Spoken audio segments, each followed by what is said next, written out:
Bulletin మనం breaking news చూస్తున్నాం. ఆంధ్రప్రదేశ్ హైకోర్టులో వైసీపీ ప్రధాన కార్యదర్శి సజ్జల రామకృష్ణారెడ్డి ముందస్తు బెయిల్ పిటిషన్ దాఖలు చేశారు. 2021 అక్టోబర్ 19న తెలుగుదేశం పార్టీ కేంద్ర కార్యాలయంపై జరిగిన దాడి కేసులో సజ్జల పాత్ర ఉందని తెలుస్తోంది. అప్పిరెడ్డి సజ్జల ఆదేశాలతోనే చేశామని 25 మంది అనుమానితులు విచారణలో ఒప్పుకున్నారు. ఈ కేసులో ఇప్పటికే 11 మందిని అరెస్టు చేసి రిమాండ్కి తరలించారు. సజ్జలతో పాటు తలసిల రఘురాం, అప్పిరెడ్డి, నందిగాం సురేష్, దేవినేని అవినాష్ ఆరోపణలు ఎదుర్కొంటున్నారు. నందిగాం సురేష్ మినహా మిగతా అందరూ ముందస్తు బెయిల్కు దరఖాస్తు చేసుకున్నారు. సజ్జల భయపడే ముందస్తు బెయిల్కు అప్లై చేసుకున్నారని ప్రచారం జరుగుతోంది.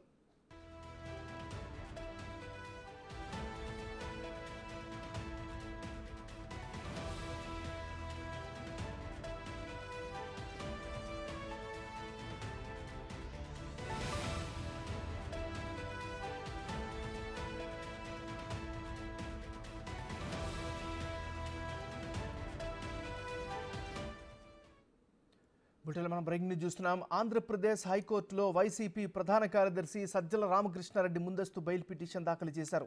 2021 అక్టోబర్ 19వ తారీఖున తెలుగుదేశం పార్టీ కేంద్ర కార్యాలయంపై జరిగిన దాడి కేసులో సజ్జల పాత్ర ఉందని తెలుస్తోంది.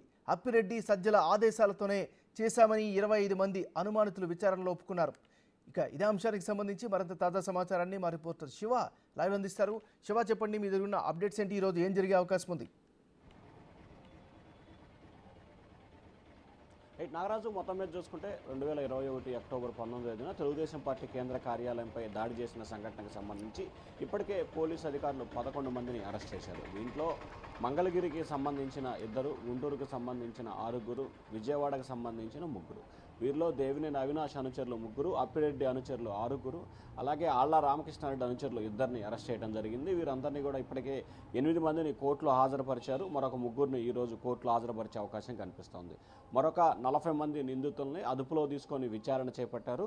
వారి దగ్గర కొంత సమాచారాన్ని తీసుకొని వారందరినీ కూడా మళ్ళీ పంపించినట్లు కూడా తెలుస్తూ ఉంది. అయితే ఈ కేసులో 150 మంది నిందితులను ఐడెంటిఫికేషన్ చేసిన పోలీసులు దీంట్లో సజ్జల రామకృష్ణారెడ్డి ఆదేశం ప్రకారమే తాము కేంద్ర కార్యాలయంపై దాడికి వెళ్ళినట్లు కూడా ఎవరైతే ఇప్పటివరకు విచారించిన వారు కానీ అలాగే అరెస్ట్ చేసి కోర్టుకు పంపిన నిందితులు కూడా పోలీసులకి వారి విచారణలో చెప్పినట్టు తెలుస్తూ ఉంది. ఈ నేపథ్యంలోనే మొన్న సాయంకాలం ఈ కేసుకు సంబంధించి అనూహ్యంగా సజ్జల రామకృష్ణారెడ్డి పేరును పోలీసు అధికారులు నమోదు చేసినట్లు కూడా తెలుస్తూ ఉంది. సో వెంటనే అప్రమత్తమైన సజ్జల రామకృష్ణారెడ్డి కూడా ఆయన ఆగమేఘాల మీద ఈ కేసులో ముందస్తు బెయిల్ ఇవ్వాలని చెప్పి కూడా నేను సాయంకాలం 7 గంటల సమయంలో ఏపీ హైకోర్టులో ఒక పిటిషన్ దాఖలు చేశారు. ఆయనతో పాటు మాజీ ముఖ్యమంత్రి జగన్మోహన్ రెడ్డి ప్రోగ్రామ్ షెడ్యూల్ చూసే తలసిల రఘురాం ఎమ్మెల్సీ ఇతను కూడా హైకోర్టులో మరొక బెయిల్ పిటిషన్ని దాఖలు చేశారు.